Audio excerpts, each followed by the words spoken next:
There are two main types of fillers. Radius is one that we use often for deeper areas to promote collagen growth. It continues to stimulate collagen after we inject it, and we typically use it for the mid-face. You can use it for the lines, the nasolabial folds, and the marionettes. There is no reversal agent for radius, so often if there's a complication, God forbid, or there's too much product placed, there's no way to eliminate it. The other type of fillers belong in a class called the hyaluronic acids.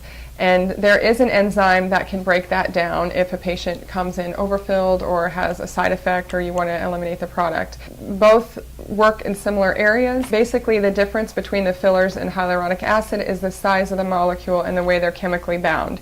For instance, Allergan supports the Juvederm products. Voluma is what we use for the mid-face, the cheek, restoring structure, the apple of the cheek, so deeper areas. We use Velour and Juvederm Ultra and Ultra Plus, which have been around quite a while. We use those for areas such as nasolabial folds, for the lower face, the marionettes, and also the area up here between the brows. Vobella is a newer product along with Velour, and that's mainly used for the lips, and it's indicated for the fine lines around the lips. And often I will use it in patients who come and say, I've just lost my lip outline. My lipstick is running into these lines. So it's really good at redefining the lip border without adding a lot of volume to the lips, which many people don't want more volume, they just want more definition. Restylane is also a product by Galderma, and they have similar products that do similar things.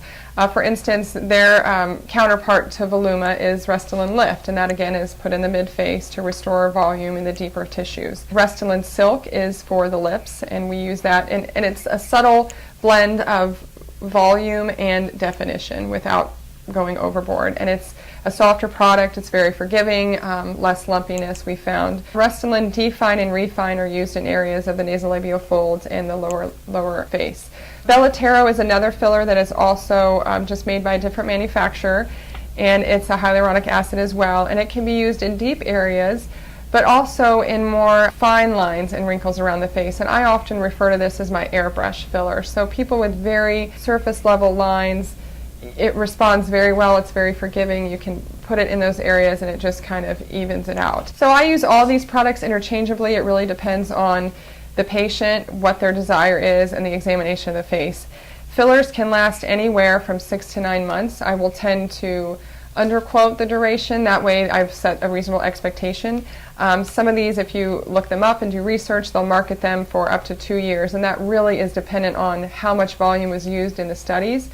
For instance, Voluma will say 2 years, but there were 7 syringes per treatment used in the studies, and we typically don't use that high a volume at one time. So most of my patients last anywhere from 6 to 9 months, or end up getting filler in the same area about once a year. Price point is similar in all manufacturers, and it really, again, just depends on amount and volume that you're using per treatment.